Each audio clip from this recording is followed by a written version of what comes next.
Bienvenidos, esto es Crónica desde la UCI para la UCI, un espacio donde cada caso, cada decisión y cada madrugada dejan algo que vale la pena pensar, porque en este trabajo no se trata solo de llegar al fin del turno, sino de comprender el sentido que hay detrás de cada monitor encendido y de cada decisión.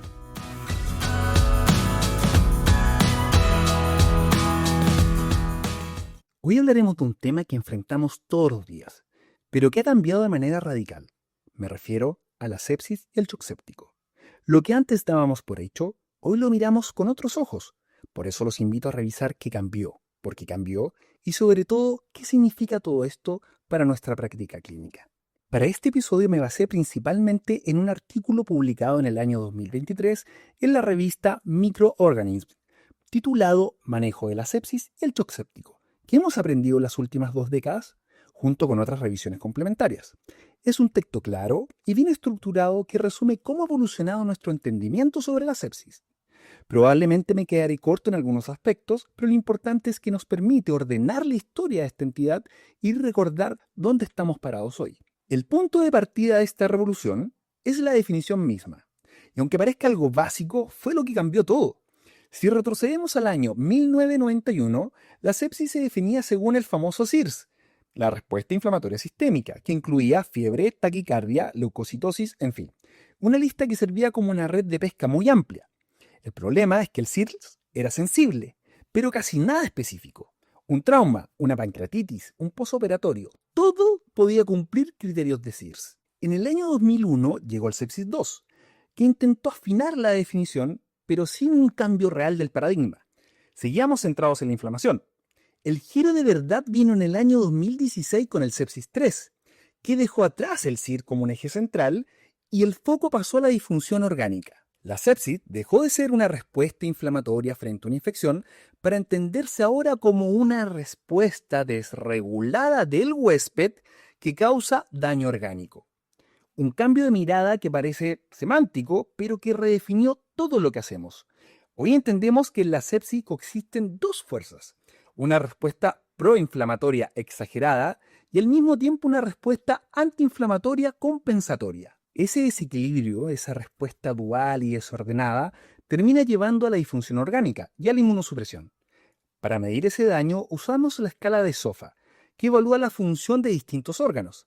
El Sepsis 3 define la sepsis como una sospecha de infección acompañada de un aumento agudo de 2 o más puntos en el SOFA. Y se eliminó el término confuso de sepsis grave.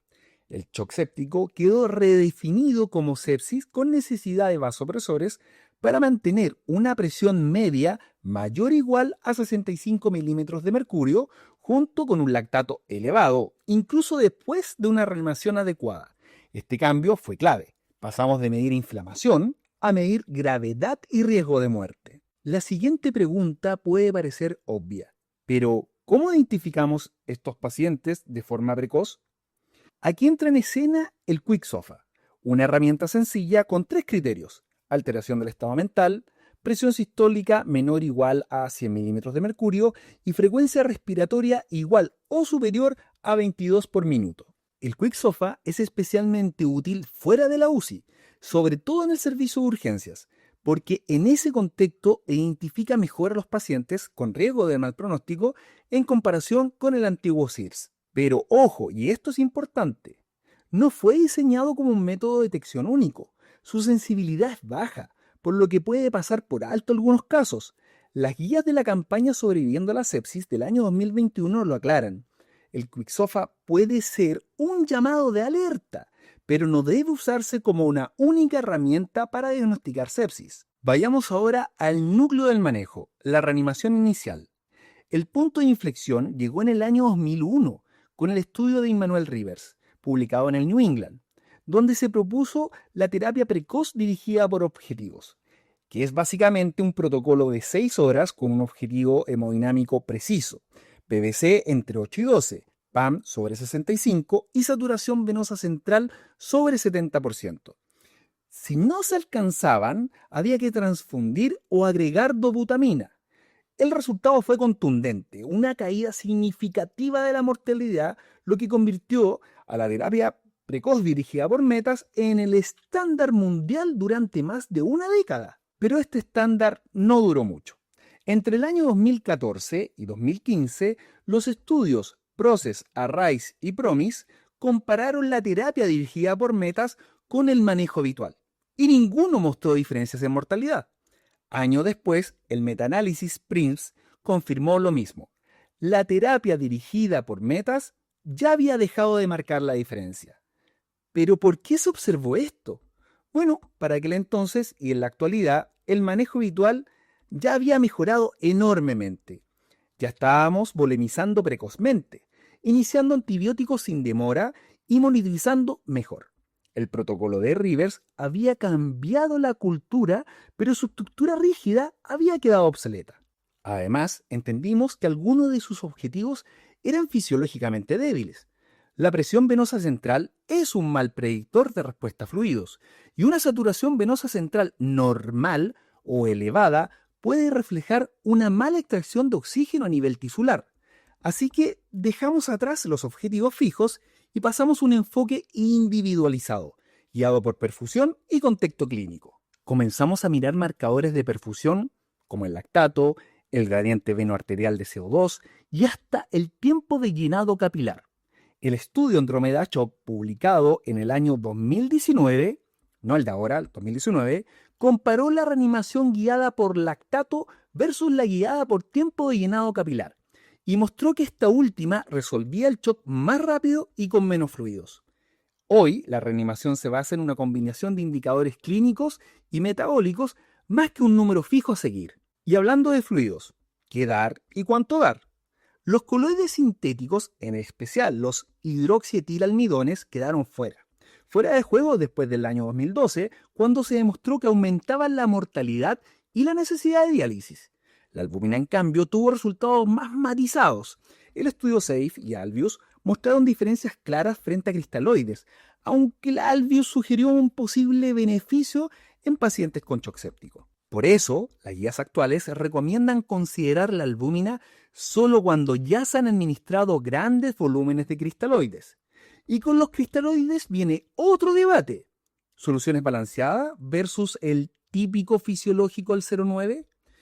Y bueno, sabemos que el mal llamado fisiológico al 0,9%, nuestro viejo caballo de batalla, tiene un exceso de cloruro que puede inducir acidosis hiperclorémica y afectar la función renal. Las soluciones balanceadas como el Ringer lactato o el Plasma Light son más fisiológicas. El estudio SMART en el año 2018 mostró menos complicaciones renales con soluciones balanceadas, sobre todo en sepsis. Pero otros estudios más grandes como el BASIC, el PLUS, no encontraron diferencia en mortalidad. Por eso, las guías recomiendan preferir soluciones balanceadas, pero con evidencia débil y margen de decisión clínica. En cuanto a la cantidad, el clásico bolo de los 30 ml por kilo sigue siendo el punto de partida, aunque su respaldo es más histórico que fisiológico. Después de eso, la estrategia es individualizar. Los estudios Classic y Clovers, publicados en el año 2022 y 2023, mostraron que una política más restrictiva de fluidos no aumenta la mortalidad y puede ser más segura en la fase de post-reanimación. En resumen, tras el bolo inicial, menos suele ser más. Pasemos a los vasopresores. Aquí hay consenso. La noradrenalina es la droga de elección. La dopamina se asocia a más arritmia y peor pronóstico. Y ya prácticamente no tiene lugar ni en la sepsis ni en las unidades de cuidados críticos. Cuando la noradrenalina alcanza dosis moderada y la presión sigue baja, podemos añadir vasopresina, que aunque sabemos que no mejora la supervivencia, sí puede reducir arritmias y requerimientos de catecolaminas. La angiotensina 2 sintética logra subir la presión, pero sin impacto en mortalidad y con mayor riesgo de trombosis. Y no podemos dejar de mencionar un punto práctico. ¿Podemos iniciar vasopresores por vía periférica? La respuesta es sí. Cuando se usa una vena periférica gruesa, idealmente en el antebrazo o en una zona más proximal, y se mantiene una supervisión estrecha, el uso de vasopresores es seguro en las primeras horas. Y lo más importante, evita retrasar el inicio de soporte hemodinámico. Hablemos de los antibióticos. El tiempo sigue siendo crítico. La recomendación es iniciar antibióticos idealmente dentro de la primera hora en pacientes con shock séptico o con alta sospecha de este. Cada hora de retraso aumenta el riesgo de muerte. Cuando la sospecha no es tan clara y el paciente está estable, las guías permiten hasta 3 horas para evaluar manejo. El objetivo no es disparar a ciegas, sino apuntar bien y descalar rápido. La elección del antibiótico debe basarse en el foco de infección, las características del paciente y la epidemiología local. Evitemos el uso innecesario de doble cobertura para gram negativos o contra Staphylococcus aureus resistente a meticilina cuando no existen factores de riesgo que lo justifiquen. Y sobre todo, acortemos la duración. Hoy la mayoría de las infecciones graves pueden tratarse en 5 a 7 días si el paciente mejora clínicamente. Recordar que la procalcitonina puede ayudar a decidir cuándo suspender antibiótico, pero no cuándo iniciarlos. Ahora hablemos de un clásico debate, los corticoides. Su historia siempre ha sido pendular. En los años 80 se usaban dosis altísimas y fueron un desastre. Luego vino la etapa de las dosis de estrés, con el estudio de NANE en el año 2002, mostrando reducción de la mortalidad con hidrocortisona y fluorocortisona. Pero el Corticus en el año 2008 no logró replicar esos resultados. Mostró solo una resolución más rápida del shock a costa de más infecciones secundarias. Después, en el año 2018, aparecieron 2 grandes ensayos, el Adrenal y el Approach. El Adrenal, con casi 4.000 pacientes, usó hidrocortisona sola y fue negativo en mortalidad. El Approach, en cambio, combinó hidrocortisona con fluorocortisona y sí mostró beneficios. La diferencia probablemente se explique por la gravedad de los pacientes y por el efecto mineralocorticoide añadido.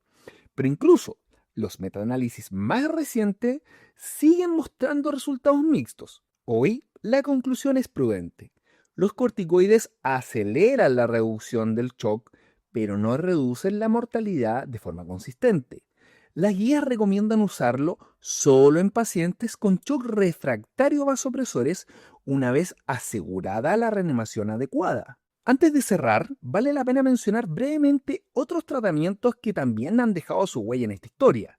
La vitamina C tuvo su momento de fama tras un estudio retrospectivo en el año 2017, pero los grandes ensayos posteriores, entiéndase Citrisali, ACTCS, Vitamins, Victa y Lovit, no mostraron beneficios e incluso uno de ellos sugirió daño. Por eso las guías actuales no recomiendan usarla. En cuanto a transfusiones, seguimos con esta estrategia restrictiva, transfundir solo cuando la hemoglobina está por debajo de 7. Ojo, en contexto de sepsis y también en el contexto de qué paciente nos enfrentamos. Y el control de glucosa debe ser moderado, entre 140 a 180 miligramos por decilitro. Los objetivos estrictos, como propuso el estudio de Vandenberg, aumentan la mortalidad por hipoglicemia, tal como demostró el Night Sugar en el año 2009. Si miramos el panorama completo, la evolución del manejo de la sepsis ha sido un viaje fascinante. Pasamos por protocolos rígidos y universales a una práctica más individualizada, contextual y flexible. Hoy somos más cautos con los fluidos, más estrictos con estas balas de plata como la vitamina C y más juiciosos con los antibióticos. Y aunque seguimos sin respuestas definitivas, como en el caso de los corticoides, esa misma incertidumbre es lo que nos obliga a pensar, a reevaluar, a no caer en la comodidad del protocolo. Finalmente, el desafío en UCI es aplicar una evidencia llena de matices a la realidad única de cada paciente.